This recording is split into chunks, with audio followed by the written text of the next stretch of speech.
Merry Christmas, Happy New Year, Happy Valentine's, a happy birthday to all January and February babies. It's been such a long time since we saw all of you energy enthusiasts on our World Energy Day platforms. But not to worry, we have the rest of the year planned out to keep you engaged, enthused, and educated. We are delighted to begin this year's journey with our first webinar. We hold monthly webinars as we gear up towards the World Energy Day conference in October. This time we're going to Mombasa and you do not want to miss this. So before we begin our webinar today, I'll ask Emily to go ahead and give us our housekeeping rules as we begin.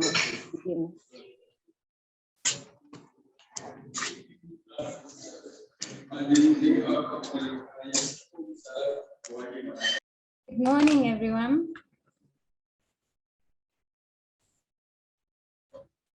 Morning, Emily. So, welcome everybody to today's webinar. And I'll share with you some housekeeping rules. We ask that you mute your microphone unless called upon to speak. Make sure that your background is not distractive and it's quiet to ensure seamless meeting. In case of questions, we do have a session dedicated to Q&A. Also feel free to use the raise hand feature and the chat box. We will take note of you and bring it to the moderators and the speakers' attention. Back to you, Lynette. Thank you very much, Emily, for giving us the rules that we govern this meeting. Indeed, when you have many people gathered, it is always great to have some social construct that will guide us. So welcome to this first World Energy Day webinar. And please, let's have people introduce themselves on the chat. I can see Jackie has started us off all the way from Uganda. Let's see where the rest of the people are coming from today. Introduce yourself and what you do and where you're from so that you can have a feel of who is in our audience today. So we are all set for the year, as I told you, and we have already chosen a theme for our conference this year.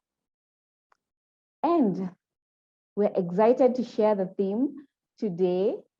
If someone could just guess on the chat, what is our theme for this year? And the clue is in the flyer for this webinar.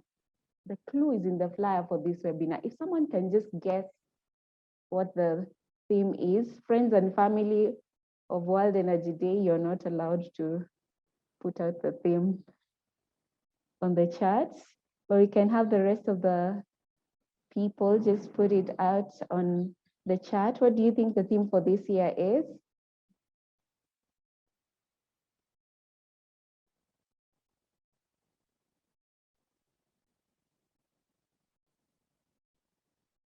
Right, I think people are really into the greetings and introducing themselves. So I will ask Lady Emily to just beam up the theme for this year's conference. Just put it up so that we can see and we can start preparing for the theme for this year's conference.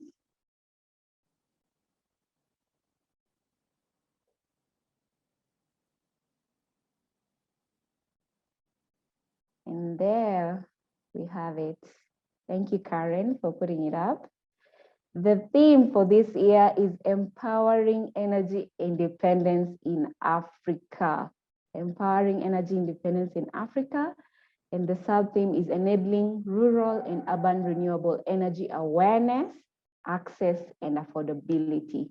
So this year, it's all about energy independence. It's all about energy, renewable energy. And we are looking to see how we can create more awareness, more access and affordability for people to be able to get energy independent. And so we'll be running this theme throughout the year with our webinars, and we'll be bringing different speakers to speak into the theme.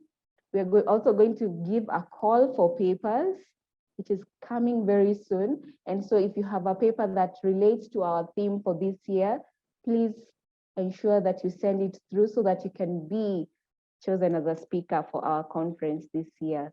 Ugandans, you can see you're really in this webinar. Last year, we were able to go all the way to Uganda, Kampala, Uganda, and we met so many of you. It was such a great conference there. And so you're welcome to come to Mombasa and enjoy the beach with us, even as we talk about energy independence. So the topic for today is empowering energy independence. As we said, we are speaking into the theme, but the sub-theme today is taking charge of change for facilities, businesses, and communities. And so that's what we are looking at today. And before we go to our first speaker, I'd like Emily to please launch the first poll, because it'll be speaking a bit into the topic. If you could launch our first poll.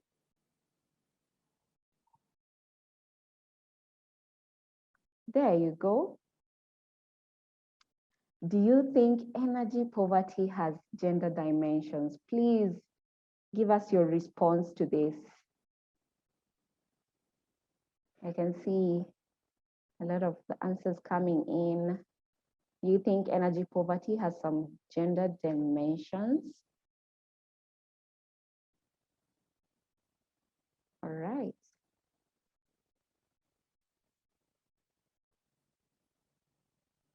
Eighteen of you have responded to the poll.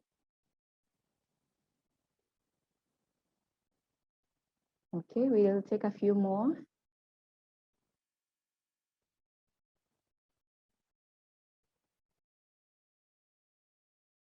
Okay, I think we can end the poll there and just display the results to everyone.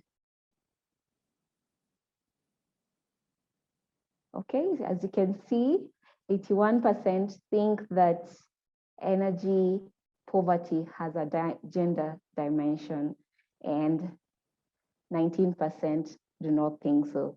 So our first speaker, Dr. Aine Petrulaitia, hey, I'm telling you her name. I need to go for lessons for this. But she is a friend. I met her all the way in 2020 and we've done a lot together. She's a research fellow in design at the Brunel University of London.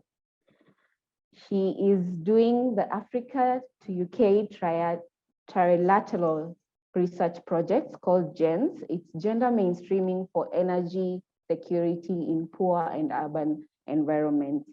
Aine works on applying existing and creating new design tools to facilitate idea generation. She's done a project that is looking at the energy poverty in Kenya and South Africa, and this is what she'll be sharing today. So her topic is energy independence in informal settlements, a case for Kenya and South Africa. Dr. Aine, over to you.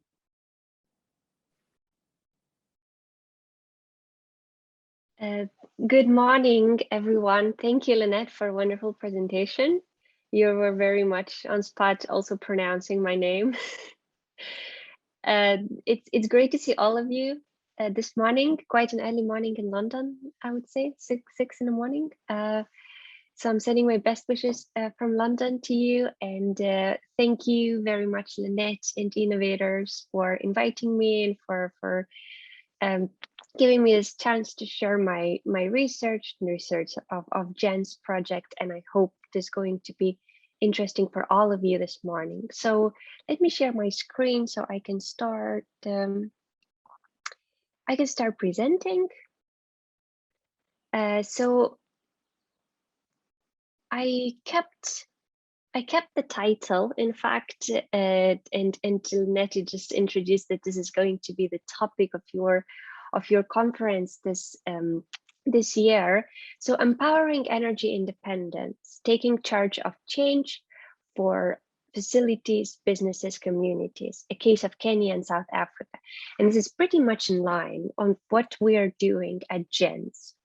So first of all, very briefly about the project itself.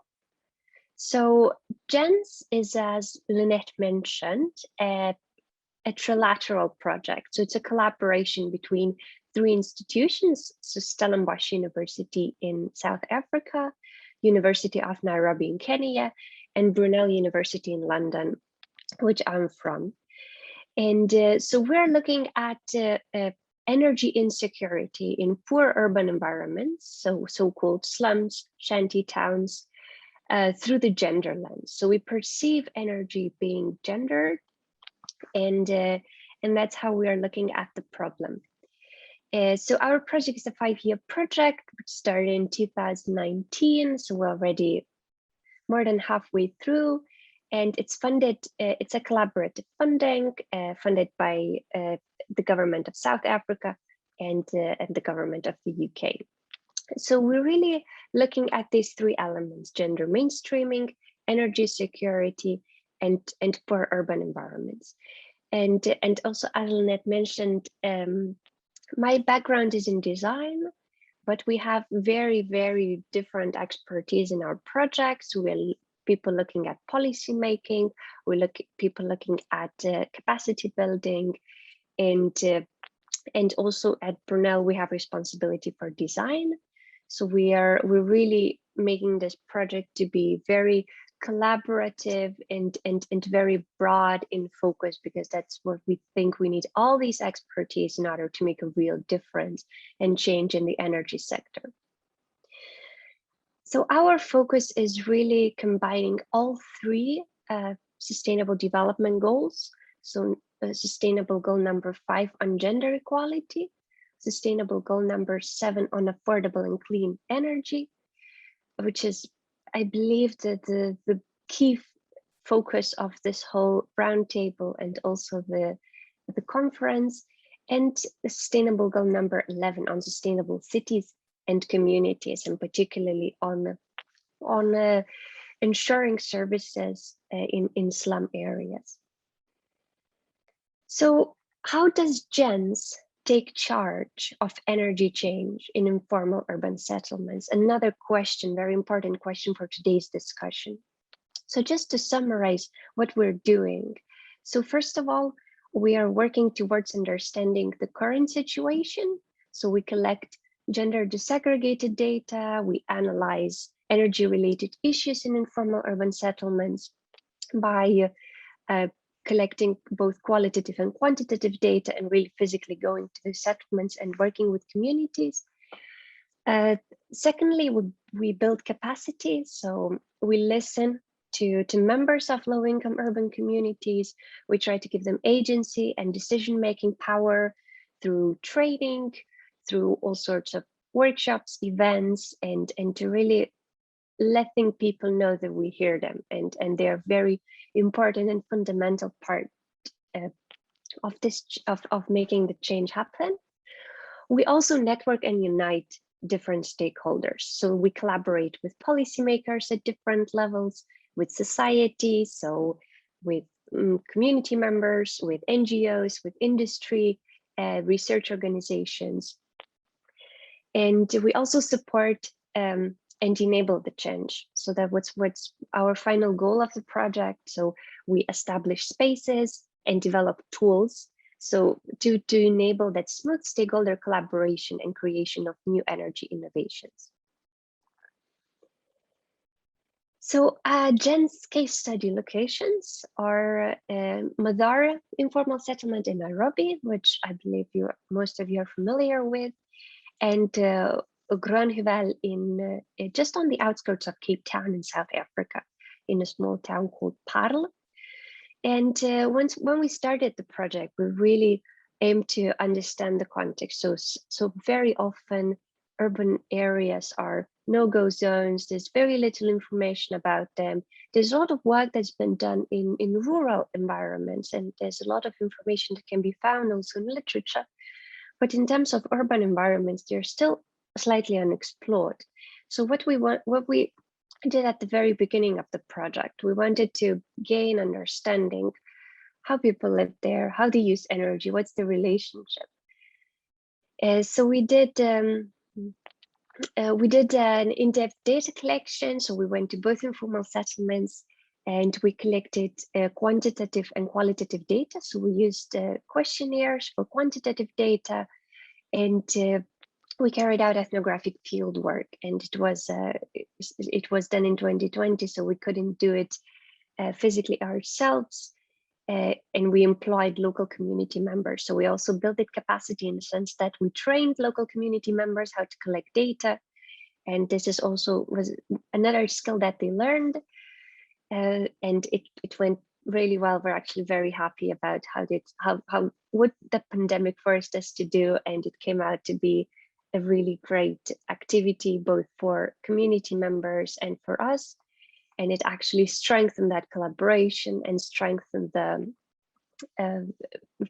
future work with the community. So we gained some findings that I think are very interesting. So I would like just to share them with you, because when we talk about informal settlements, we tend to generalize.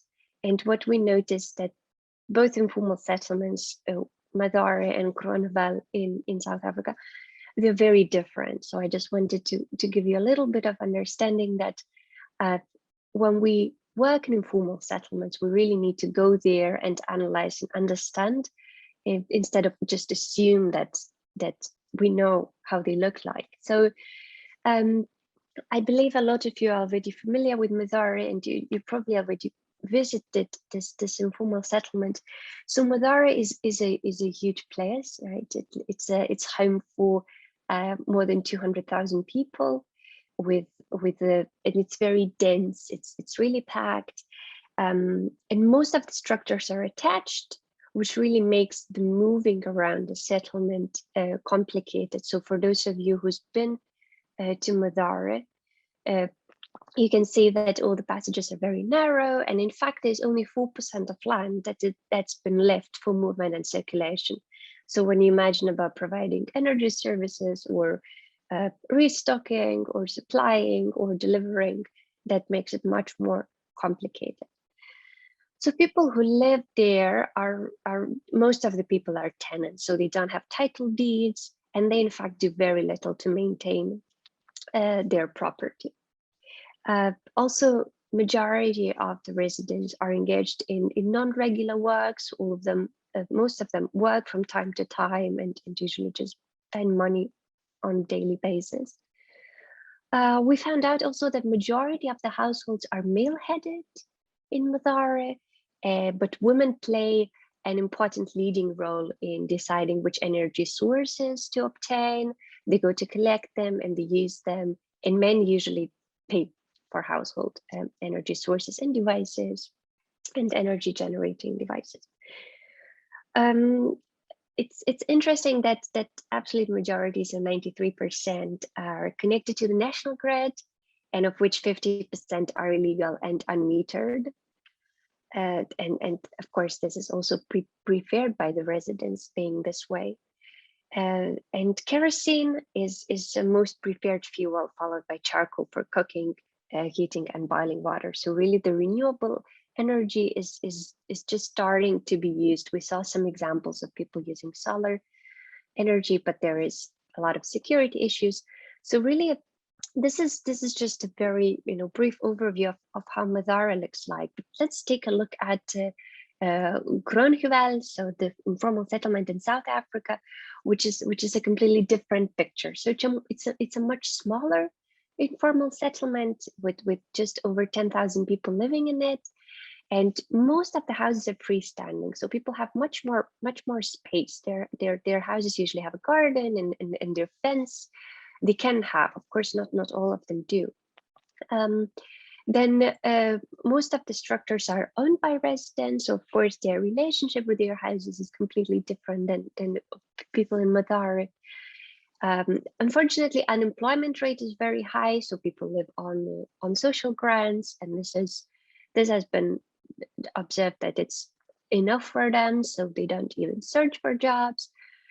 More than half of the houses are female-headed, and women really play the leading role in household energy chain. So they decide which energy sources and using devices they acquire, they pay for them, they use them.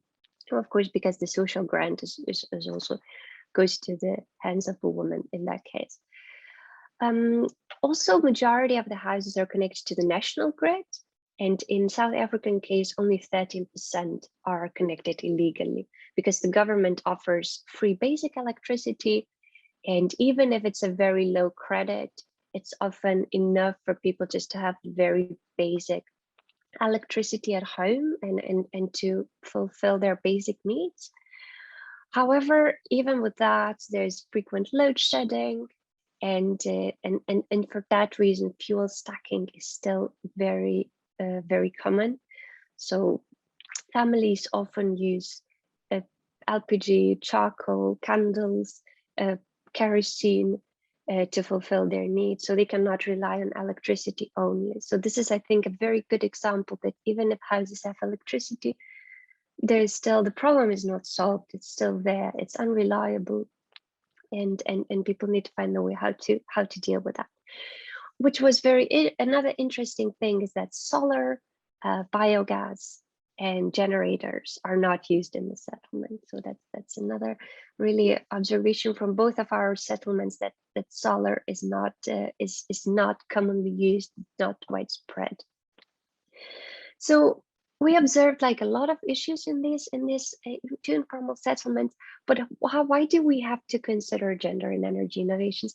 And I was happy to see in the poll results that the majority of you think that gender element is important when we think about energy. So I like to give this very simple example, which is of course not only about that, but in low-income households, cooking requires between 70 to 90% of all energy used. So it's an absolute majority, of course. It's an energy-intense activity, and who does most of the cooking? Well, it's of course women who do that in low-income households. So if women are the users of the majority of energy in the houses, that also adds to all the other household duties. Then of course we need to mind women, and we need to mind the gender factor when we think about ensuring energy security in these houses. But the problem is really, I know that all of you know something about the nexus of energy and gender, which is I think it's becoming increasingly popular, and I'm really happy to see more and more literature coming out and more initiatives, webinars, and all sorts of events discussing energy and gender. But really the problem is very complex, because energy is social, and energy systems are social systems. So energy technologies do not dictate the direction of energy transitions. So we only by switching energy sources or increasing the number of women employed in the energy sector are not enough to address gender blindness in the energy transition. So what we call fixing numbers is not enough. We really need to mind the social aspect, and so the impact of energy access really depends on a number of social and economic factors. So cultural sensitivities, religious beliefs of the area, intra-household dynamics, people's ability to pay. So that's why, also as I previously mentioned, it's so important to go to particular settlements, to go to particular users, to understand all these sensitivities, all these social dynamics. So what would be the very first crucial step towards gender equality within the energy sector is to stop depicting women as beneficiaries and vulnerable populations, and to build awareness that women are essential actors in the clean energy value chain. So that would be that's the very first step, just switching the mindset and trying to really think broadly. How can we engage women? How can we empower them? How can we include them in the energy value chain? So what GENS is doing, I briefly introduced at the beginning of presentation, but our long-term goal and what we're trying to achieve by the end of the project is GENS Living Labs. So what is a living lab? Maybe some of you are already familiar with the term. So Living Lab is we call it as a research and innovation concept for experimental and experiential learning in real life environments involving users and multiple private and public stakeholders, aimed at tackling the problem of energy insecurity in poor urban environments. So really the keywords here are users and multiple private and public stakeholders. So it's a collaborative space where different kind of activities can happen. And what can happen in the living lab is user observations, for example, solution prototyping and testing, behavior change monitoring, innovation hackathons and startup incubation, demonstrator showcase, capacity building activities and policy workshops, energy consumption monitoring and analysis, co-design and development, and all sorts of things that help people to learn, help people to gain skills, help people to develop solutions. So in terms of space, we already have spaces in mind. So we're aiming to develop these living labs within the informal settlements. So we have a community center in Mazara, which we're already collaborating with, which is run by the community leader. And in Groenewald, we have a local primary school in which we carry out most of our activities. So we see these two spaces as the living labs to start with. And we've already carried out some of the activities. So I can just give you examples, but of course, living lab doesn't necessarily have to happen in one place. It can be a virtual venue. It can be any other space where these different stakeholders get together to work towards gender, energy, and informal urban settlements. So what we already did, so my colleagues in South Africa did a workshop with local GENS youth champions. So youth champions are young people who are interested in the future of their settlement. So they are from Groenewald informal settlement, and they are interested in learning about energy and energy security. So my colleagues from South Africa ran a workshop with them. They had a training on solar light, and they assembled a solar reading light and USB charging, phone charging port. So they really learned how the current work and all the technical knowledge they gained in those actually 2 workshops. So that was kind of one activity that took place in that primary school in Groenewald that I mentioned. And just the second example I want to give you was the co-design workshop that we ran last year in Nairobi. It was a 2-day event, and we actually organized it in the conference center at Ibis Westlands.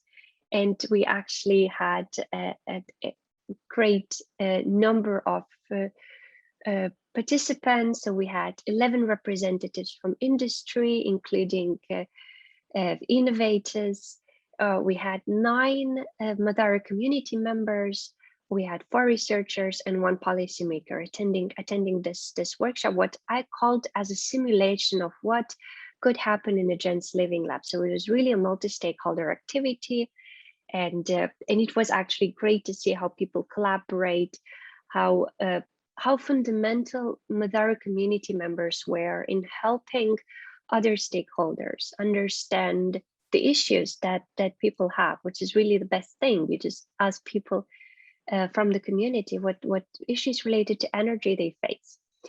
And so I believe that was very much interesting and engaging session for everyone. And of course, similar session could have been organized and will be organized in the future in Madara, in the community center that we have in mind.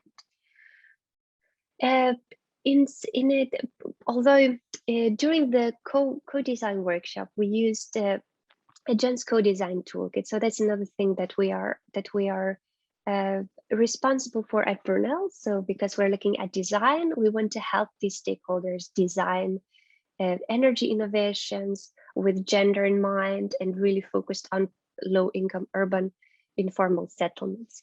So during the co-design workshop, these different stakeholders applied the toolkit that was designed to support energy actors, different energy actors, designing gendered energy innovations, addressing energy insecurity in informal urban areas. So, so really the toolkit has like a twofold aim. So first of all, it enables people to learn about gender and gendered energy related practices, existing issues, solutions, what is currently happening in informal urban settlements, and also to generate ideas. So how to create these sustainable, innovative energy solutions, particularly for informal urban settlements. So that's kind of a twofold aim, and this tool supports problem exploration. So it enables users to understand what problems exist and also suggest their own problems, especially if you work with communities and you can physically ask the community members, then generate ideas and then detail ideas. So also help understanding which of these ideas are feasible, maybe which of them are most promising for the future development. So this tool has been already used in Nairobi, and it's being finalized at the moment, and it will soon be available for a wider audience to use for those who want to learn about informal settlements, gender, and also generate ideas for energy innovations. So I would like to stop here. I would like to thank all of you for your attention, and I invite you to visit our website. We have quite a lot of information there, which it's moderated by our colleagues from South Africa. And I would like to think all of you to think, what is your role in the creation of strategies for energy change in informal urban settlements? Because I was talking about stakeholder collaboration, and it's great to see how each of us can make a difference when we work together. But what is our role? How can we make this change happen? So I would like you to think about this, and maybe we can have a discussion later. Thank you. Over to you, Wow. Annette. Amazing, amazing, Aine. That was a wonderful presentation, and we've learned a lot from your presentation. I would like to say I was part of the co-design workshop that Aine mentioned here in Nairobi, and it was just mind-blowing just to sit with different players in the energy industry, especially the energy users. I think that's a part of the of the audience or stakeholder that we really forget when we're having energy conversations. It was really great to hear about their challenges and what they were facing, what they had tried out, why renewable energy wasn't working out for them, and why they were still, using charcoal and other things up to now. And it was really great to hear about the issues that were being raised there. So thank you so much, Dr. Aine, for for sharing. I can see a lot of questions coming in. I can see a question here from Michael Onchambo. Is the tool available for free for use, or how accessible is it? Maybe Dr. Aine can tell us about this. Yes, so tool is absolutely free, and as I mentioned, it's still going like the final round of iterations in terms of testing and evaluation. So we still want to make it really useful. I noticed some things that maybe were not perfect during this activity in Nairobi. So we're just currently updating it, and then it's going to be available for everyone. Right, so there you have it, Michael. It's available for you, and if you need that, we can link you up to it. We'll take more questions. We have about 5 minutes for a Q&A. So feel free to raise your hand and we can have you speak and ask your question, or also feel free to put your question on the chat. All right, I think I'll start us off with a question to you, Aine. Have any of the ideas that were generated been implemented? And are there any challenges when it comes to implementation of ideas? Yeah, so because we only had the very first activity, and it was really just the very first time we applied the toolkit in this multi-stakeholder activity. So currently we don't have any ideas that have been implemented. We had a collaboration with another company in Kenya, and we actually had students working on the design brief that the company proposed. And students suggested over 30 different design ideas, and companies selected, I think, 6 or 5 of them. So they are currently prototyping and understanding which of these ideas could actually work. And that was for clean cooking. That was clean cooking solutions. But currently, in terms of the tool, because it was just the very first application, we don't have anything tangible that came out from it.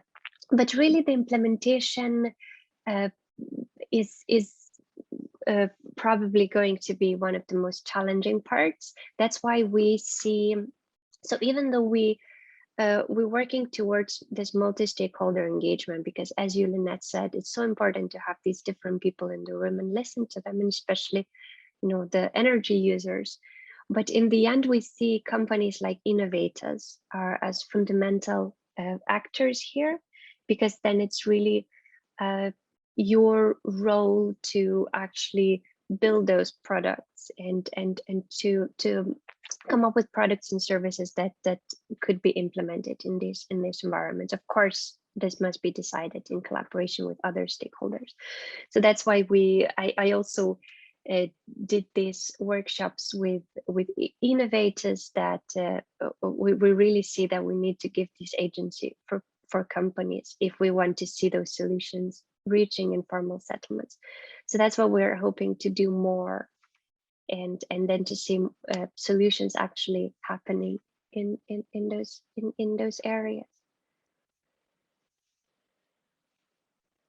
All right, thank you so much, Aina. I think as an audience of a lot of energy professionals, we have a role here to ensure that these ideas are implemented, including ourselves here at World Energy Day and Innovators.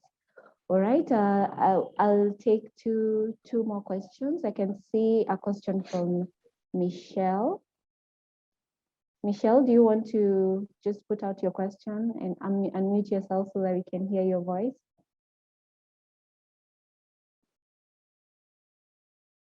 It's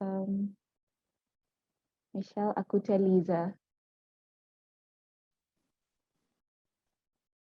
Are you there? Okay, maybe I can just read out her question. How does load shedding compare in the informal settlements between Kenya and Uganda? Saying that from your discussion, there are more illegal connections in Kenya from the 2 case studies. Have you had any work in Uganda, Aine, and you know how they compare? Oh, I don't know how they compare with Uganda. Really, Uganda is outside our scope, and I'm not really familiar with it. I can only compare it to South Africa. So there's many more illegal connections in Mathare, because as I mentioned, there's a lot of legal electricity in South Africa. So there's of course the connectivity to legal connections much lower. And load shedding, well, it's a huge problem in South Africa, but I don't know about Uganda. So if I believe somebody else could probably answer this question, because as I know, we have a lot of Ugandans in the audience. Okay, we can have the Ugandans please respond on the chat. And Michelle, I think we'll give you an assignment to carry out a workshop using the GEMS toolkit, co-design toolkit, and see what you can get, and so that we can compare these findings. All right, I can see a hand up from Victor Nyongesa. Victor, please unmute yourself and just ask your question. Hi everyone, my name is Victor Nyongesa and I'm the CEO and founder of Salimi Energy Limited. Now my quick question is with Madari, because I come from Kenya. With Madari, have you done any test on or are you developing any prototype in terms of biogas? So we are not. Thank you, Victor, for your question. So we are currently not doing a biogas project, but my colleagues who were engaged in the previous project. So there was a project called CODEC. I don't know if you've heard about it. So some of my colleagues were engaged in the previous project, and they actually had a biogas activity, like an initiative going on. With a local farm. So there is a farm that is just on the outskirts of Madare with some cows, and they actually had a biogas digester, and it was a pretty funny story that was actually told even by the community, a community leader during the workshop, that it worked. So the biogas system worked well until the cows died. So then there was they had no cows to provide, manure for the biogas digester. So there was, and I think it was really successful for the time it was working. But then people didn't want to use it on human waste. There was this kind of preconception that you shouldn't use it when it comes from human waste. So so that was an initiative going on that failed, but I believe there is it would work if if everything was in place. So there was something going on, and we're currently not working on this. So maybe something that you can think about.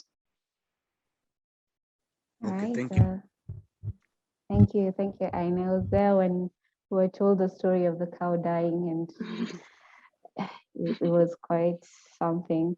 So I think we'll take one final question because of time, and I'll read it out from James Muyula.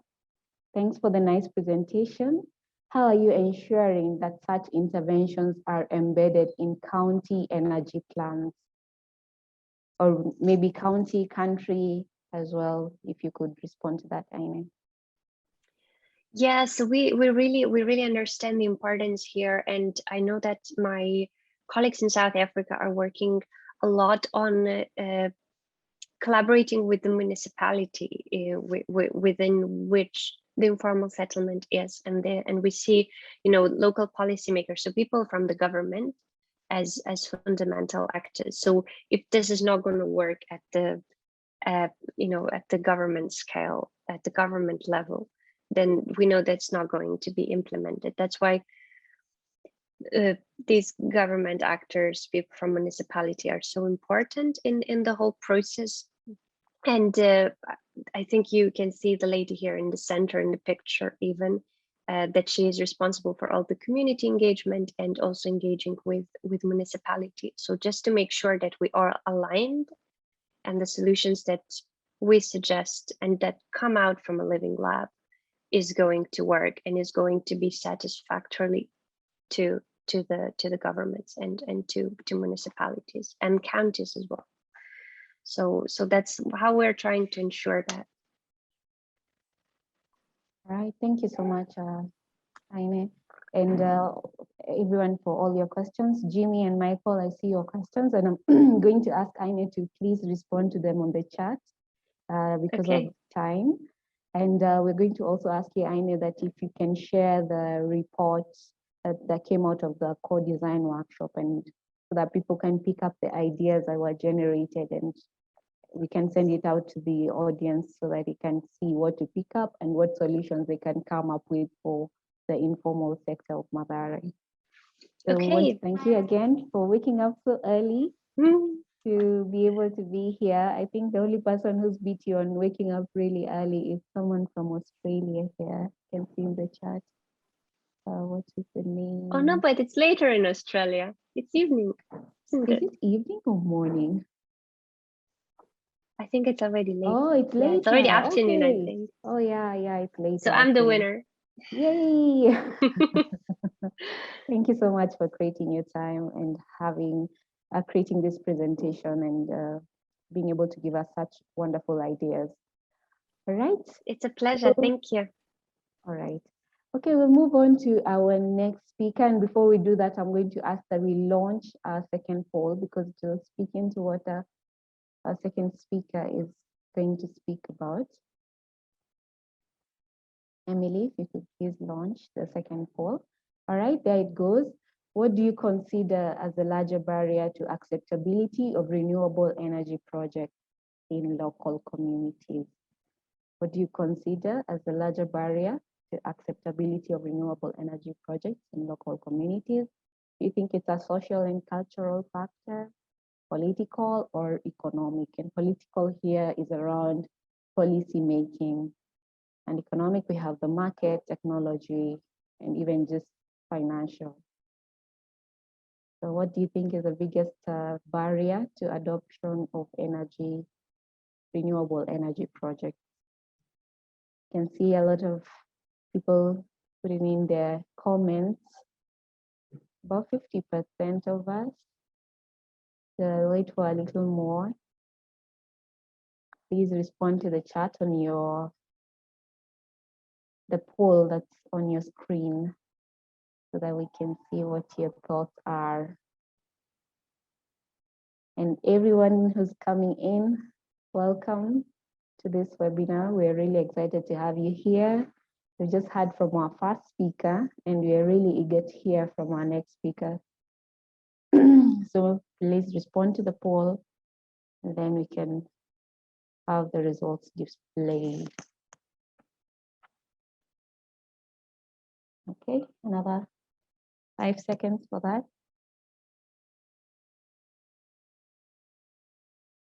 All right, let's have the results shared. And there we have it. 74% of us think that the biggest barrier is economic factors. That's market and innovation, technology and financial factors as well. And then we have 20% thinking it's political in terms of policy making, and 14% believe it's a social and cultural factor. All right, thank you so much for sharing your thoughts on this, and we'll be publishing these polls in our report for the webinar as well. So we move right on to our next speaker, and our next speaker is someone who's really exciting, Andrew Amadi. Andrew is a chemical engineer with over 24 years of experience. So if a child was born when Andy was beginning his career, he's now starting his own career. But age is a social construct, and anyone who has met Andy knows that he is young at heart with the wisdom of a sage. He has been really instrumental in shaping policy within the energy industry, and is a strong proponent for renewable energy and energy independence in Africa. And is currently doing this as a CEO of Kenya Renewable Energy Association, and that's KEREA. And today he'll be speaking to us about the productive strategies for the implementation and use of renewable energy for businesses, facilities, and communities. Over to you, Andy.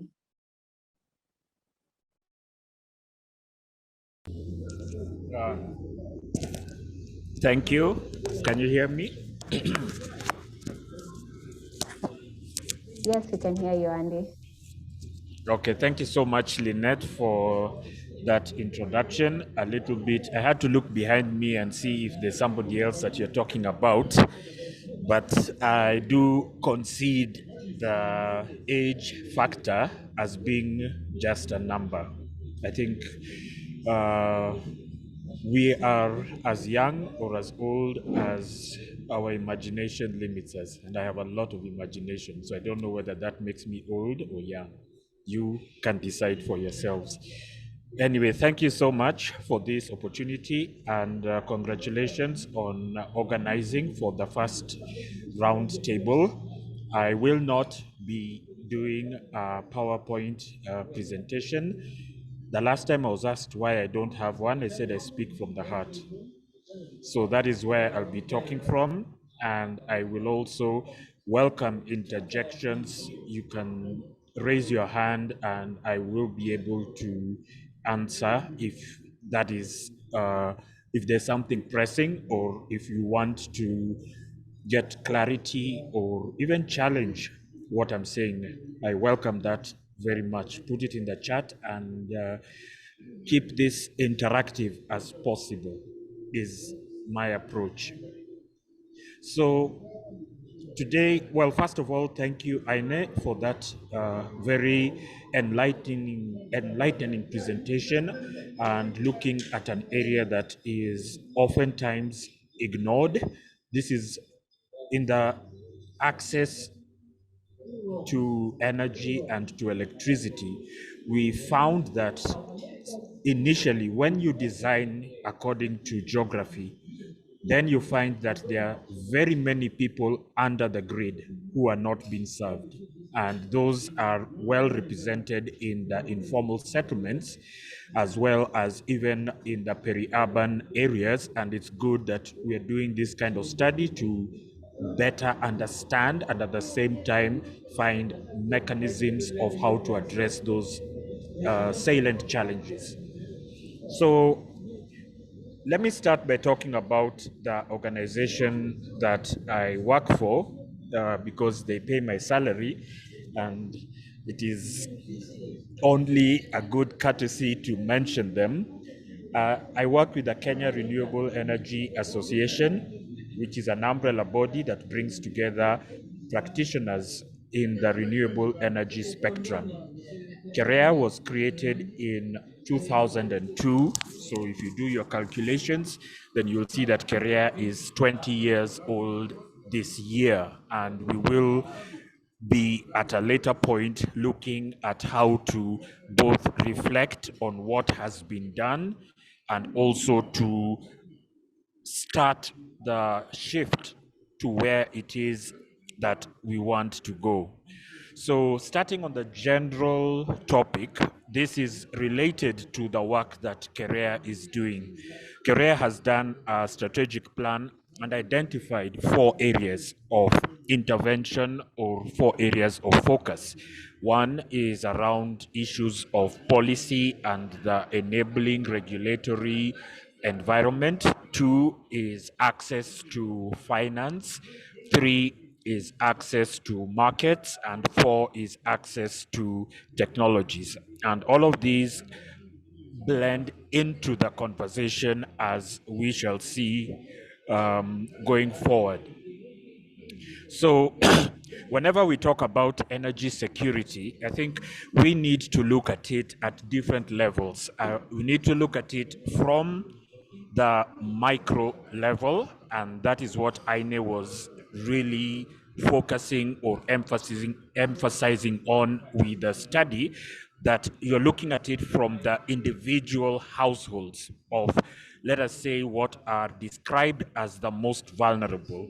And then you can zoom out and look at it from regional, from national, from a global perspective.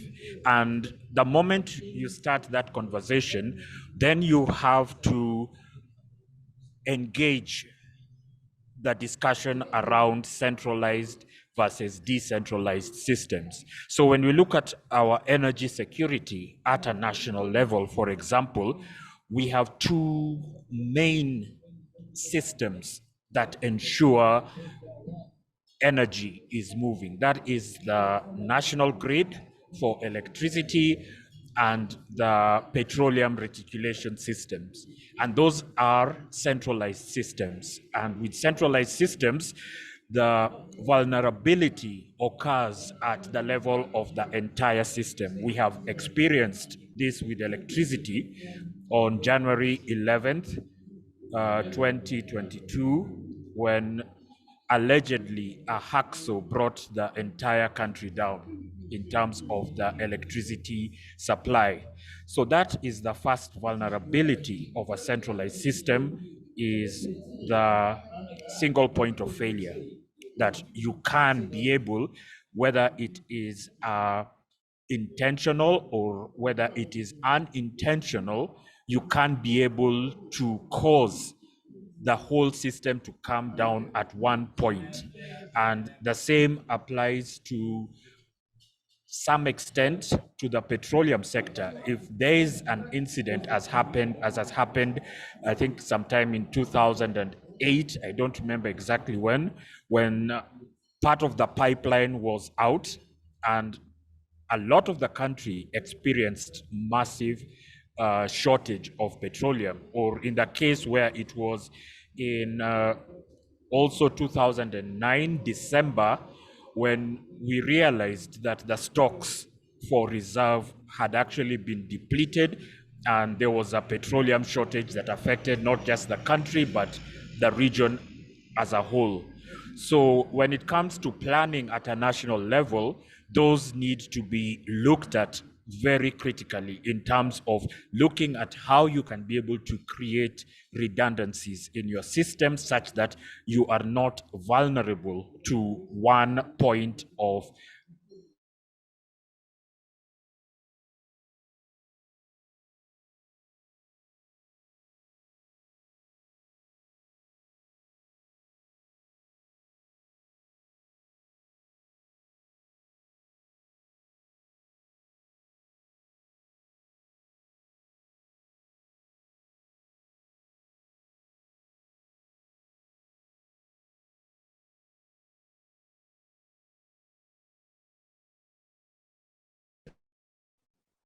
Have we lost Andy there?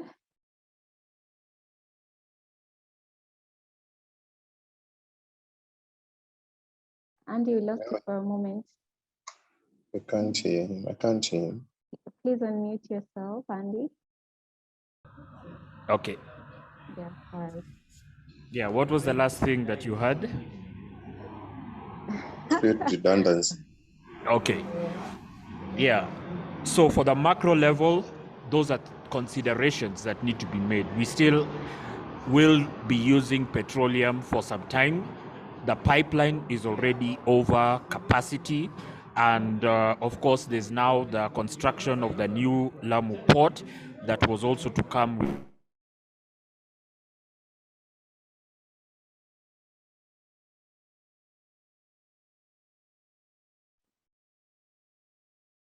Seem to have lost Andy again. Sure. Okay, allow us to reach out to him on the side to see how he can be joining us again. But I think we can take discussion on things that he's spoken about so far. He was looking at the centralized system and the challenges that we face with that. Any contributions from you? Aine, maybe you can share ideas on whether your system is centralized or decentralized there in London. Yeah, in fact, I did my PhD on decentralized systems, and the importance of really, it's very much, I think, aligned with what I was speaking about, giving agency to communities, and to really kind of have this bottom-up approach, because having a centralized system, you kind of imposing everyone to follow the same rules that you are you have in the centralized base, while decentralization really gives agency to smaller businesses, also individuals, but also it gives this resilience, because I really like this visualization about centralized and decentralized systems, that centralized system, if you break one node, the part of the system is completely detached, but in the decentralized is much more sustainable and much more resilient. And we saw in the past 2 years that resilience is something that's really important. So I would say that decentralization is something that we should strongly encourage. Yeah, I think so. And I think the discussion that you're having with communities and even from our co-design workshop, we could hear some of the problems with the centralized system. I think in Mathare, they were talking about transformers being uprooted from their area, and so everyone was in a blackout, and there was nothing they could do about it except anyone who had their own decentralized system. If they had a solar panel or some other source of power, then they were able to continue having some form of energy. All right, I can see you, Carol. Yeah, I was very interested in the last thing that Andy was talking about before. I think the network's way more about how we are still so heavily reliant on petroleum. And I think that for us in the energy space is an area of a thorn on the side, or is it a thorn in the flesh? I don't know whether we will ever get independence. And we're talking about energy independence around this theme. And will we ever get independence from petroleum, given the pros and cons, whether it is a great thing or a not so great thing? And I think that's an area for us to reflect and see, is this something in the shorter, longer, medium term? Is it ever gonna happen? Are we chasing a pipe dream? Or is this something that we can consistently and strategically pull together as different players in the globe to get going? And I can see Andy is back. Are you back there, Andy? I can see you. Maybe at some point you may give us your thoughts. Back to you.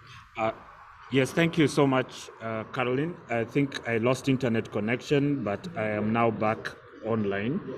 And I think I will just pick up from where you have started on the discussion of petroleum, of whether we and can we find solutions or options. And this is again going to the issue of centralized and decentralized. I think there are probably a handful of companies in the entire world that have the capability of making this energy available. That is from prospecting to drilling to refining, a handful of companies. So it does create a skew in terms of, if we are talking now about access, that it is now something that, because it is a handful of companies, it is determined by markets, because that is how they maximize on the utility. Now, with renewable energy and specifically with solar, these are universally available.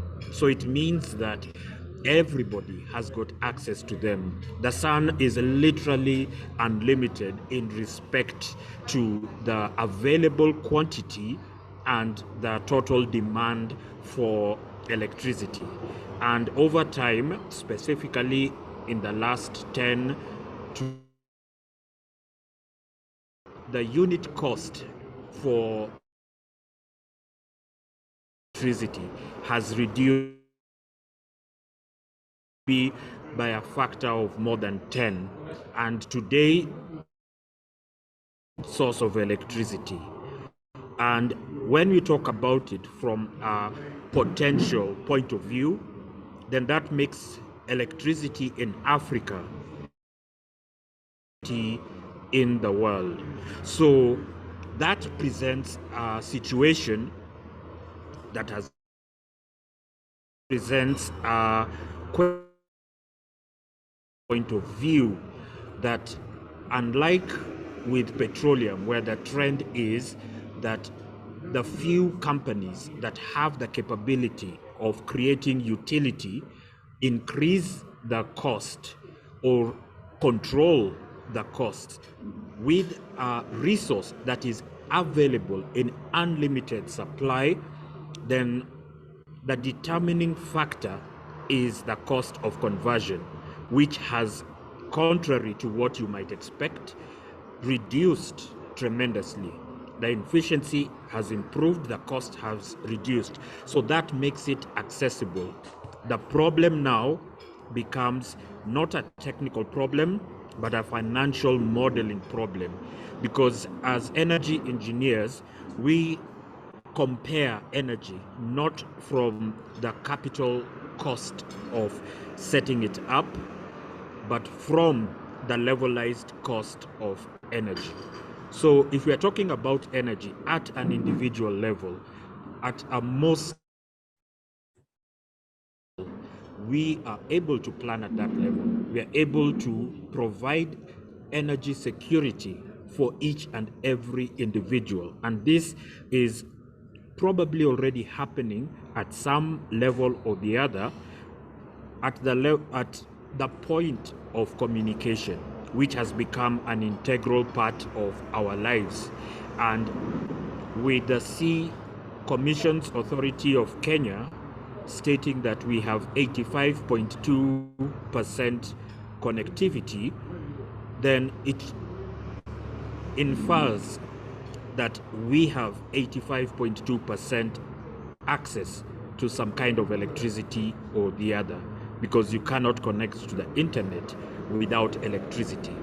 So if we were to implement, starting at the global level, the Declaration of Human Rights, and if we were to agree that in order to be a human being, you have a right to a certain amount of energy, that can actually be accorded through having a solar panel as a birthright.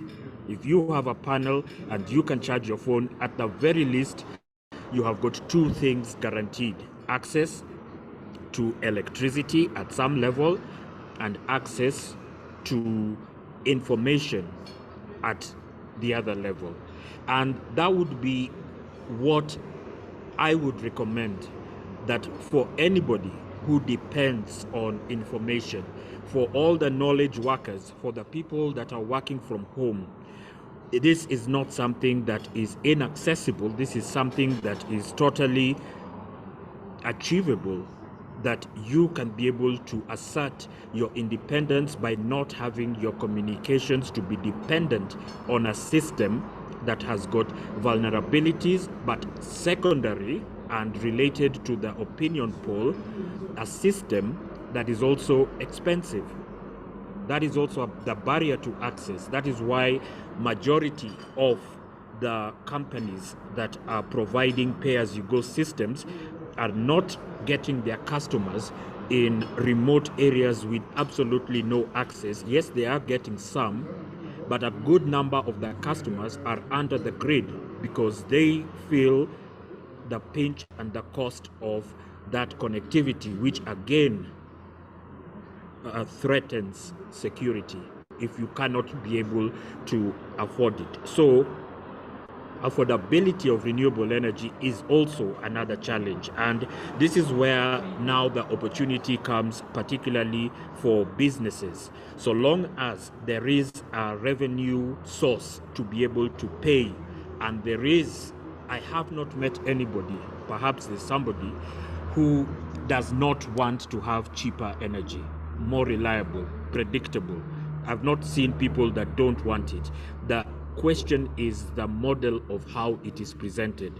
If I were to come to you and tell you that I want to sell you an internal combustion engine vehicle, and I want you to pay upfront all the fuel that you will be consuming for the next 25 years, what would that number be? How much would it be, and how unaffordable would an internal combustion engine vehicle be if those were the criteria? So the opportunity here is around modeling, that you can be able to model by looking at energy really as a resource.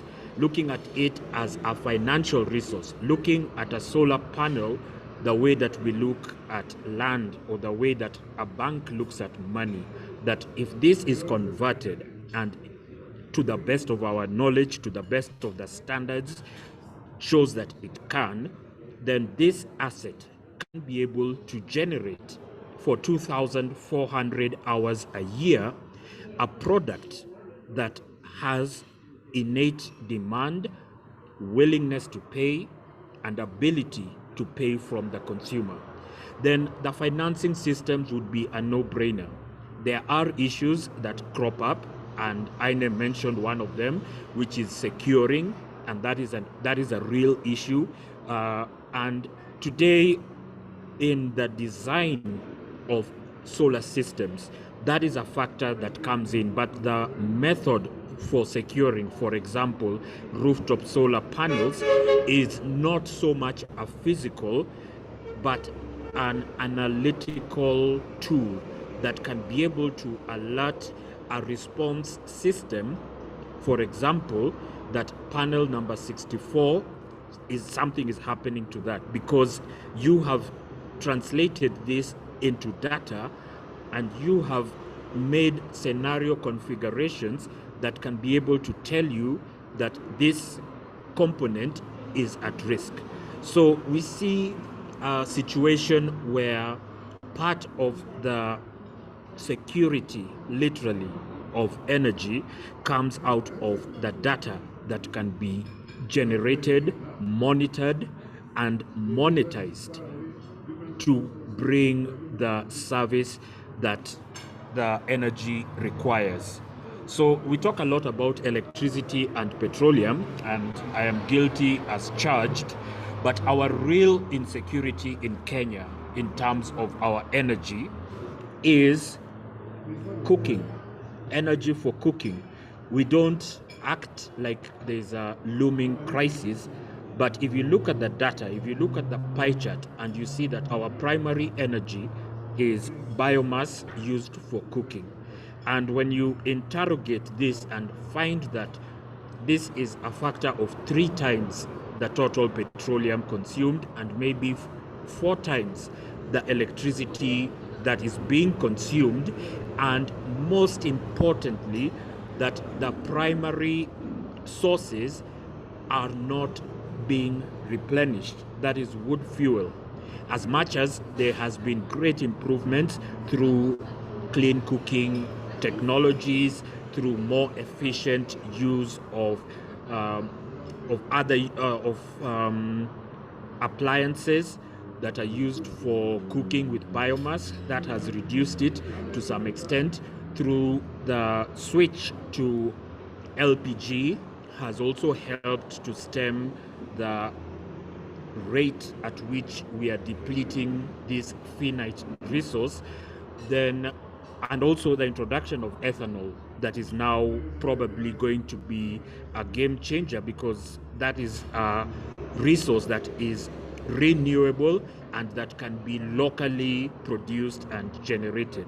So our cooking is our biggest point of vulnerability, and it is a stain on Kenya's renewable energy credentials when we look at it in absolute terms. So what can be done there? I think I am a big proponent of decentralized systems. Number one is that there is no single point of failure. A good example is our telecommunications network.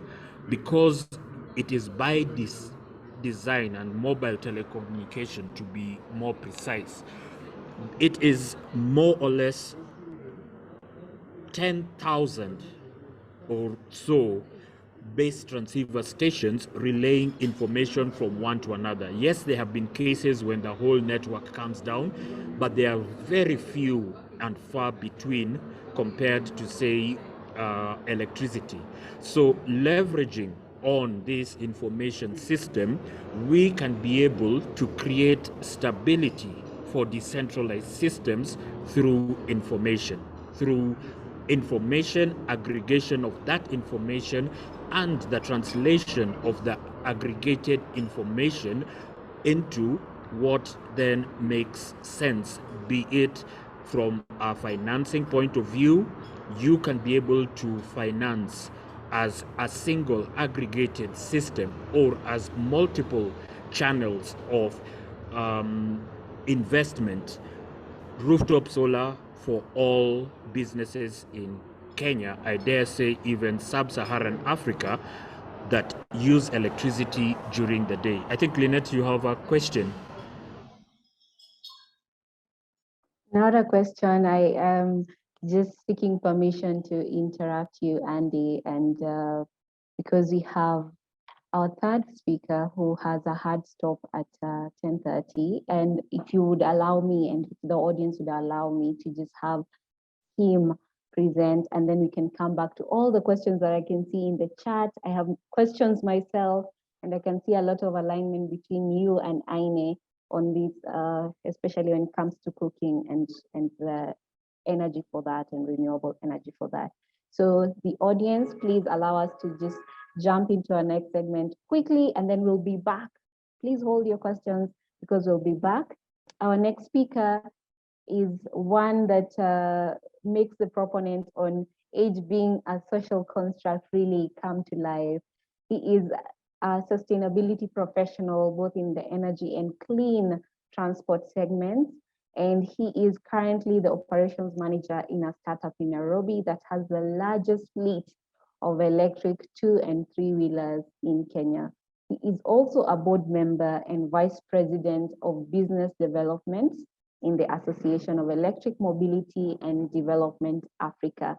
And the speaker here is Warren Ondanje. If you were in the conference last year, you're able to see him lead the discussion on e-mobility. He's really passionate about e-mobility and seeing it come to life across Africa. Today, he's going to be giving us a demo of his e-bike. So you're excited to see how it works, what are the gains, what are the benefits, then you're here, you're in for it. It's really exciting. Warren, are you there? Can you see me? Can we see you? There you are. Good to see you. Go ahead, Warren. Yeah.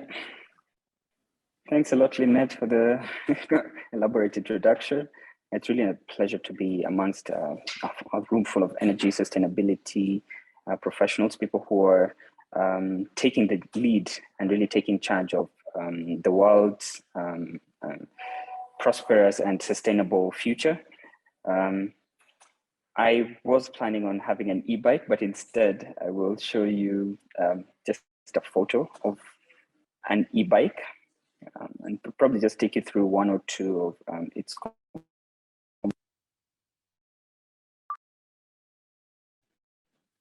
Right.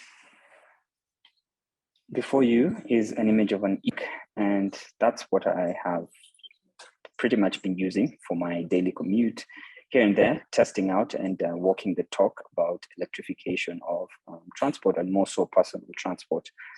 The main components, and you'll see an e-bike is very much similar to an existing bicycle. The three or so major components that change with an e-bike are the motor.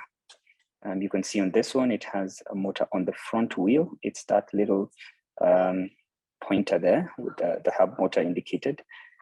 The second component is the storage of the energy. So that's the battery. You can see in the middle horizontal tube, there is something labeled lithium battery, and that's where the source that powers the motor comes from. And finally, the major component is the one on the vertical tube on the bike labeled speed controller. And that's pretty much the electronics that control the power that comes from the motor, from the battery all the way to the motor. Other additional features of an electric bicycle, for instance, include a throttle, which is pretty much the same things that you'd have, let's say, on a petrol bike, the one that helps you accelerate or decelerate. And then there's a cruise control, so that's pretty much just a display which shows you your mileage, if there, on what level of assistance you're at in terms of the powering of the motor. Then of course the other things remain. Your brakes, the spokes, the chain, everything doesn't change. So This conversation is, and you can take a screenshot before I move out that screen.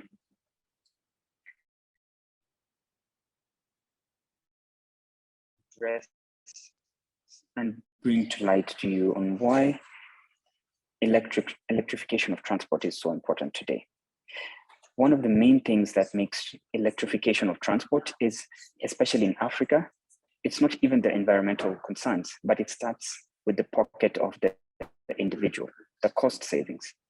An electric motorcycle, an electric bicycle, an electric car consumes less energy because of the innate efficiency in its construction. It uses electricity directly to power itself. It's not like a combustion engine, which converts power from chemical energy in the fuel to mechanical, and finally to some electrical and powering up the devices. And that leaves it with a 30% or so conversion. Whereas an electric vehicle, it's upwards of 80% efficiency. So one of the main things is the cost savings to the end customer. A delivery rider, for instance, using a motorcycle versus an electric motorcycle spends 50% less on fueling or charging that electric motorcycle. Number two is the use of local energy resources. Kenya has upwards of 85% renewable energy in its grid. There's a massive market of renewable energy and off-grid solutions. Today, there are over 1,000 companies, as probably Andy has mentioned, dealing in the renewable energy space, specifically solar. So that presents an opportunity for locals to consume energy that's generated within their countries. And that presents an opportunity for governments to get revenue directly from their local resources, as opposed to spending on foreign exchange to import oil. And finally, the environmental savings. With local generation and consumption of renewable power, then our environmental emissions, because of adoption of electric vehicles, reduces massively. We don't need to spend on importation of, investing in drilling, refining, and even transport of oil just to get to the petrol station that's near you. But instead, you can put up a solar panel on your building or plug into the socket that's powered from geothermal resources that are vast in the Rift Valley area of across Africa. So the use of the electrification of transport allows us to tap into the environmental advantages. And now that spurs the market of the carbon emissions market, which is a huge justification and positions Africa at a great place to maximize on its resources now and to develop renewable energy resources, as opposed to taking in, let's say, used equipment or used technologies from other foreign countries, bringing those to Africa to build coal plants or gas plants, which might not be sustainable. Today, Africa's motorization, that's the number of vehicles per 1,000 individuals, is around 42 vehicles. Compare that to Europe, which is 524, meaning we have a 12x potential to adopt vehicles for our personal transport, for our cargo transport, and even for mass transport in terms of railway lines and buses. Why should this transition, why should this 12x growth be driven by petrol or fossil fuel driven vehicles? Africa is at the cusp of an opportunity to transition directly from no vehicles to electric vehicles. What are the opportunities for innovation? The automotive sector in Africa, in the world, has been more than 100-year-old industry, mainly dominated in the European and American markets. But now, local startups can literally disrupt the traditional manufacturers, the traditional assemblers, by building vehicles that are suited to the local realities. The average age of an African today is 19.7 years. This is probably an individual who has a smartphone, maybe with TikTok. This is an individual who has internet connectivity. This is an individual who wants to feel like they're taking the charge in what they consume and how they consume it. They understand the environmental implication, or at least they're open to understanding what their effect to the environment is like. So these are the people that we should now, as local companies, as innovators, as people looking to provide more solutions for sustainability, be looking at designing products for Africa by Africa. Transport is exploding because of the entry of ride-hailing apps. So passenger transport, cargo transport, all these are being taken up by two-wheelers, three-wheelers, and even long-haul vehicles like trucks. There's an existing opportunity for startups to innovate around anywhere from bicycles all the way to buses and trucks. Finally, it's the infrastructure. Batteries as a service, battery swap stations, charging stations need or go together with the rollout of electric vehicles. In fact, charging infrastructure in many cases leads the deployment of electric vehicles. So this is again a call to innovators to start tinkering with what solutions can work for deploying charging stations. And we don't need to reinvent the wheel. I think this is also a point that I speak about partnerships, where petrol stations, for instance, malls, public buildings, they are already convenience areas. Your average matatu driver, your average border driver knows where a petrol station is. Why can that be the same place where they find a battery swap station or a charging station? So innovation doesn't need to be all too new, but it just needs to ride on the current opportunities. There are massive opportunities in technology, especially with the growth of access to mobile technologies, mobile payment systems, and the internet. Electric vehicles can already be embedded with some of these monitoring technologies that allow people to either track where their vehicles are, allow them to even link the ownership of their vehicles, let's say through a pay-go model, with slow payments, where if they can afford to pay, then their vehicle will come on and they can access charging infrastructure. But if they can't make the payments, then the vehicles would maybe be turned off or their speed capped to a certain level. And this level of integration of technology allows for pay-go models or financial access to people at the bottom, at the middle, and at the top of the economic pyramid. So in summary, partnerships are important in the rollout of electric vehicles. We don't need to reinvent the wheels. We just need to have companies design products that are suited for the market, provide ride on the existing convenience of the existing infrastructure to roll out charging and battery swap infrastructure. And finally, we need organizational partnerships, both at public level and at private level. Government needs to be included in conversations around sustainability, around electrification of transport, since this is a completely new field for the African context. And also organizations that are in adjacent spaces, for instance, transport, energy, environment, finance, all need to be educated around electric vehicles and their potential. So that's it for my presentation. I don't know if there will be any questions. I had a hard stop at 10:30 and unfortunately I have to jump off. I'm happy to take any questions posted out and I will send them back personally in my responses. All right, thank you so much, Warren. I think one key question before you jump out, a lot of questions on the operations and management of your bike. How long does a single charge take? How reliable is a lithium battery? How long do you take before you replace it? If you could just answer that, and then we'll table other questions to you personally. Okay, great. So apparently I ride around 500 kilometers a month, just commuting back and forth from work, going around town. My expenses, I think they are about $10, which is like 1,000 shillings in a month. And that was, I'm too lazy to wash the bike or repair punctures. if I could do those, I could save a lot more.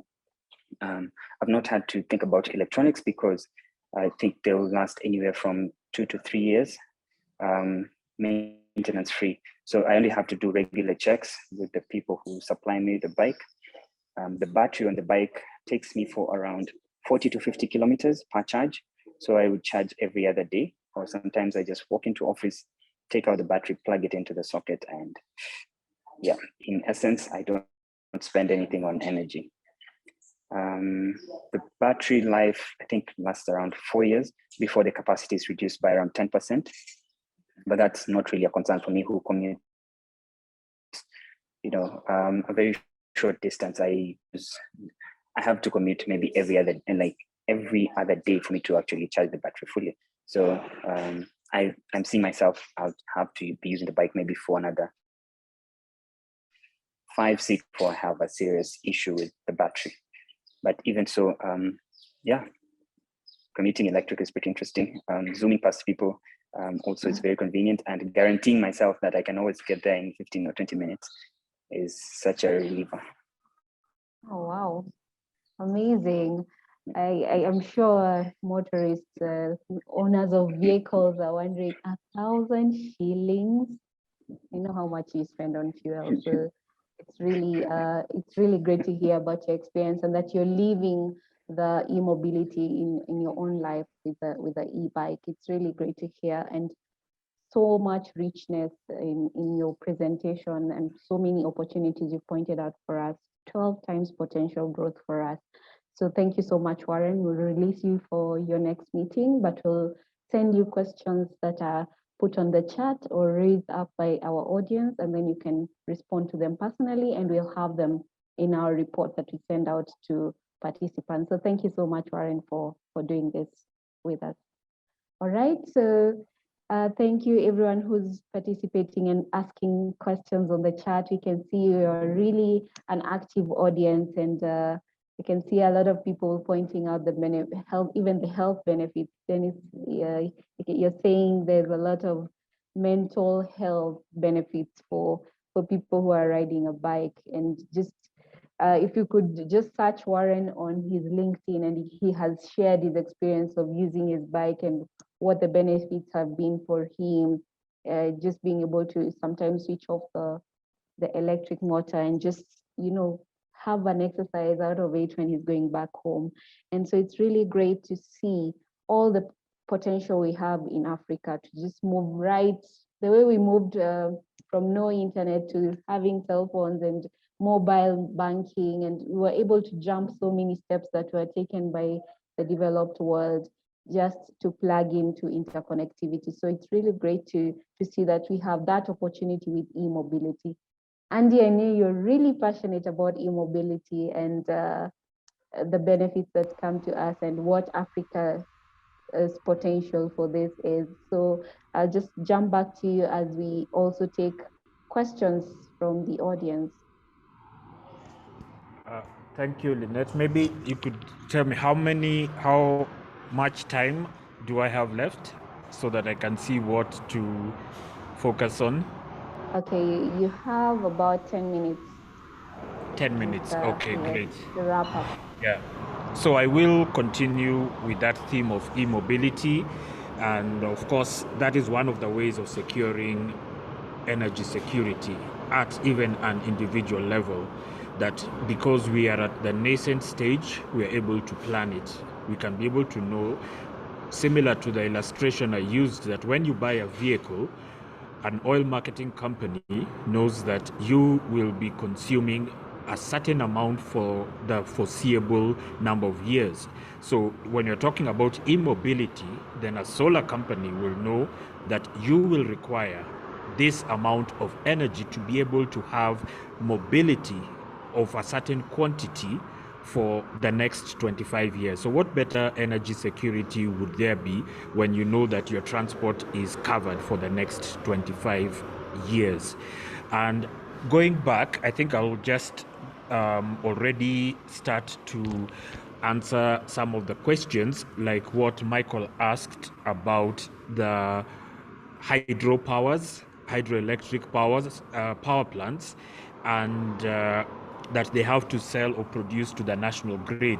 And yes, that is a constraint or a challenge, and the same applies to geothermal electricity. And we still do need the grid for such sources that are location specific, wind to some extent. But this can now be done in a more rational way, like with the net metering and wheeling, where you can develop a resource, or somebody can develop a resource, transmit it through the national grid, and use it or sell to a party at a different location. So yes, it is possible to have a way around that, and it does still become vulnerable to whatever activities are going on the grid. But I would want to pose that the grid of the future is going to be decentralized. It will be microgrids connected to each other. It will be people-centered. It will be data-driven. It will be renewable, and it will embrace the principles of circular economy. So all these become possible today because we have all the technologies to be able to deliver on that. The next frontier that we are moving to is on the productive use of energy. As has been said, we have reached almost a level of universal access, close to universal access as possible, but we are still at a disadvantage. I was just looking up the correlation between per capita GDP and electricity consumption or generation and consumption in a country, and there's a very strong correlation between electricity and productivity, if you like. So if we say that we are at 2,000 megawatts, that 2,034 megawatts peak demand, and our per capita GDP is $2,000 a year. So if we want to move from where we are to a better place economically speaking, then we need to invest more in productive use of energy. And productive does not necessarily mean manufacturing, and even manufacturing is not what it was 30 years ago, 40 years ago. Manufacturing today, if you look at the description of processing facilities, you will see two words that come together: fully automated. A lot of them are plug and play. They can be miniaturized and still retain efficiency. And even if there's a loss of efficiency, because of precision, you can still be able to get the same economic benefits of economies of scale as you would with a large centralized system. With this kind of decentralized systems, then deployment becomes quick. Then it becomes possible to enter into value chains without having to learn how all of these things work. We can do white label processing of agricultural food. You can do storage of agricultural food where you don't have to have the farmer understand refrigeration in order to get the benefits of refrigeration. You could have an investor put up a coal aggregating cold plant and help reduce post-harvest losses, which then is going into our food security. So without going into too much of the detail, that is what we're looking at doing in the productive use of renewable energy working group. We are looking at it from a value chains point of view. We are looking at it from a people-centered point of view. Before we start to even think about the projects, the first thing we ask, do we have the people? Where are all the qualified workers that can work in renewable energy? Where are the technicians, the installers, the plumbers, the lawyers, the accountants? Once these are mapped, then you can start designing from a people perspective. And in this design, or in the future design that we're doing, then we are looking at efficiency of the entire ecosystem. And how do you get efficiency in a decentralized system, or how do you get stability for that matter in a decentralized system? I think we have seen enough examples of how this has happened. We've seen the role of aggregators and the role of creating peer-to-peer mechanisms for exchange of value without having to have a central authority, and building mechanisms for consensus and conflict resolution with software. So it's possible to be able to meet the food demand production without all the players having to come together, but having them agree to what I will call terms and conditions. Before I wind up, I also I like that Warren has talked about his own practical experience of e-mobility, living by example. So I too can talk about my own experience in terms of energy security, that I cook with biogas. And so when they say that the cow has died, there are today systems that do not require a cow. I do not have a cow. I cook with biogas that comes from the waste that is produced at Ngong Market. It is crushed and then it is delivered to me once a month. Actually, the last consignment I received was in December, and I still have gas today. And if or when there is no gas, then I use ethanol for cooking. So the question on whether, I think there was a question on if ethanol is, if the sustainability of feedstock for ethanol. And this requires forward thinking. It requires thinking in terms of, do not be entirely dependent on incumbency, because we know that ethanol has come from sugarcane. Today, there are multiple sources of where you can be able to get sustainable feedstocks. If you're talking about Kenya and you're talking about any kind of new growth, you need to go to the semi-arid areas, because the arable lands, there just is not enough land. There are too many competing interests in the arable areas. You need to do this under irrigation. You can do it under irrigation using solar. You can do cassava, you can do sisal, you can do cactus. All of these are potential sources of the sucrose that can be then converted into ethanol. So we can achieve that sustainability. And for me, that is why I chose to have an ethanol. So my combination means that I have not used my LPG cylinder since September last year when I got the ethanol. And I am completely insulated from whatever will happen in the oil market as far as my cooking is concerned. I do pay a premium, and I own the premium, that the delivery cost for the crushed material is probably more than what I would pay for LPG, but I happily pay that penalty, if you call it that, for the sustainability and for the consistency factor. My Wi-Fi router and my laptop are solar powered, both at the office and at home. So in terms of, if there was to be no centralized system, if there was to be a failure, then I know that my work will not be affected. I will get 8 hours of laptop. I will get 24 hours of Wi-Fi. I will get, so long as there's waste, I will get fuel for cooking. And as we go into the productive use, one of the areas that we're looking at is the production of ethanol. And I am a proponent that this needs to be done in a decentralized manner. All the people who are making changa, they can be able to make the specifications for fuel, and it can be refined at a local level and can be sustainable, that communities can be able to produce their own fuel to some extent without having to be totally dependent or reliant on the market to deliver. So I think my 10 minutes has come to an end, and I open up for more questions, and over to you, Lynette, for the rest of the program. Thank you. All right. Thank you so much, Andy.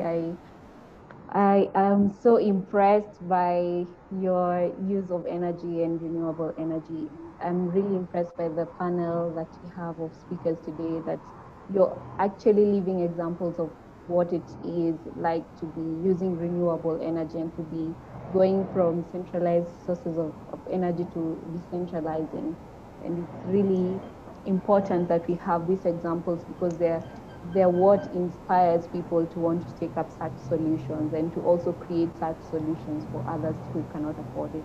So I can see the chat is blowing up with questions and we might not be able to answer all of this. So I will ask our administrator to just pick up all the questions that we have and we can send them off to Andy so that he can respond. I know he's always really keen to have a response for each and every question that is raised. And so thank you so much, Andy, for the time that you have created and for being able to come and share with us on the productive use of renewable energy. We are hoping to have more from you, even as you have this committee that's looking at how to ensure that there's productive use of renewable energy and the work that you're doing there at KEREA as well.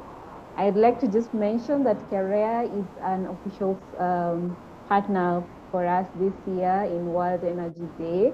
We are really excited to have this because we'll have members of KEREA come to us in all the activities and events that we have planned out. And so it's really great to have you, Andy, here to just start us off from today's webinar. I can see, I just want one person to unmute and give a comment who has been really active in the chat, Michael Onchabo.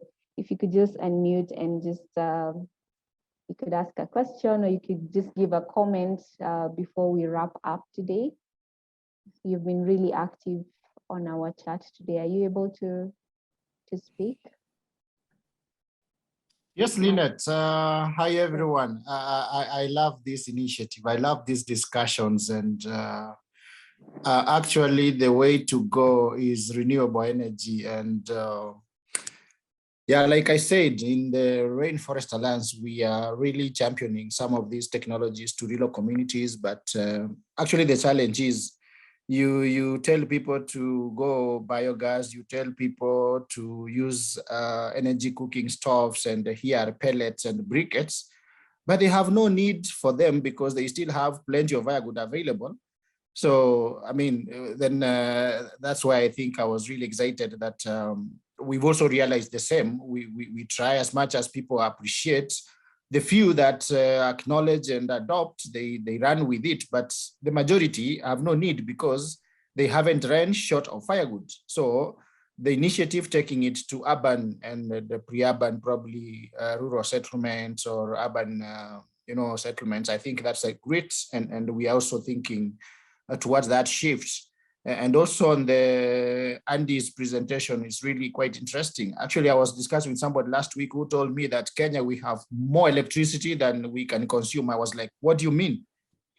I'm like, that's a fallacy. That's not a factual. But I was like, could it really be true that we have more energy produced that we cannot consume? The problem is transmission and probably affordability, that even if it was taken to the rural community, who is going to pay the bill for electricity? So these are initiatives that are really exciting. And also on Andy's comment and his own initiative, I live around those regions you mentioned where there's a lot of waste from the markets. Actually, I could really love to visit and adopt the same.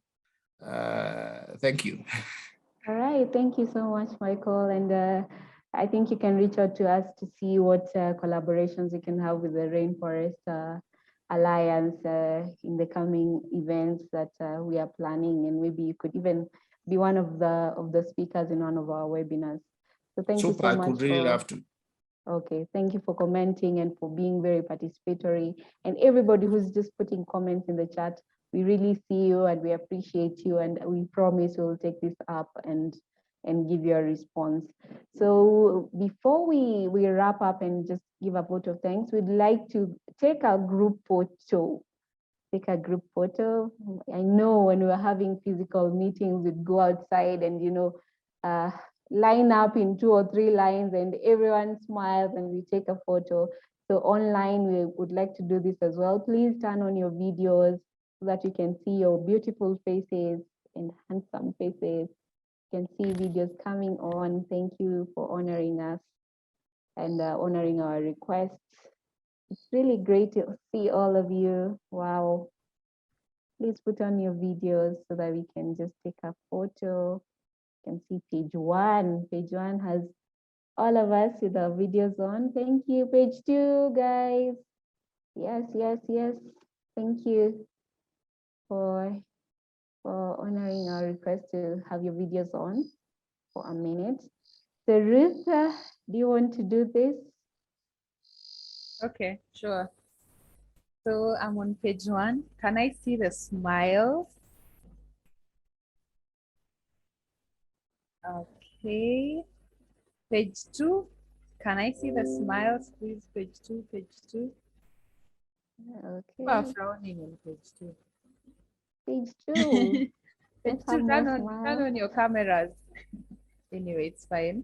Smile for those of us who have our cameras on. Okay.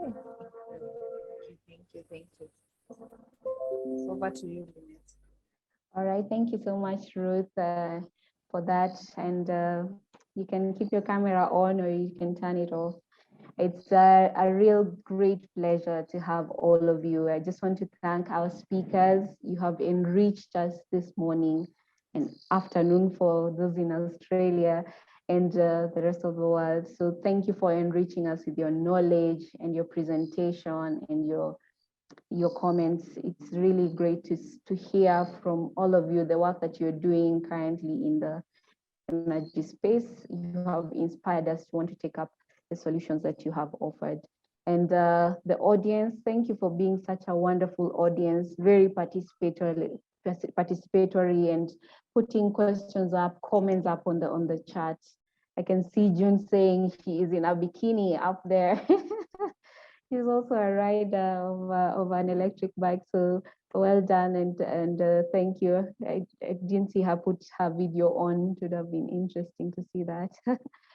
All right, and thank you to the World Energy Day Secretariat. Behind the scenes is a powerful team that puts together all the communication that you see, from flyers, putting together who are the speakers, emailing you and reminding you to sign up and be here.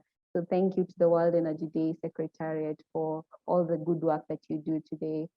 And we will be sending out a report on this webinar. If you want to check out past reports, you can go to World Energy Day, the worldenergyday.net site, and you can see more reports from past webinars, past conferences, and you can also, we will also put out and send out this webinar report. We have the recording as well, which will go up on our YouTube channel. We also have it running on our FB, Facebook Live. So feel free to also go there if you need to listen to a conversation again or want to be able to take up the ideas that are there. So thank you, everyone. And it's time. Time is up. Thank you so much and see you at our next webinar. We're really excited to have that. Bye-bye, all. Can I Thank you so much. Bye-bye. Okay, bye, Aine. Can go back to sleep. No. It's already day, yeah. Bye-bye. All right, bye. Bye, Michael from Australia. Bye. Have a great day. And all our Ugandan family, we thank you for coming. And Kenyans as well. Hi, Bye. hi. I'm Ugandan, Okay, Kenya, bye. Dori. All right.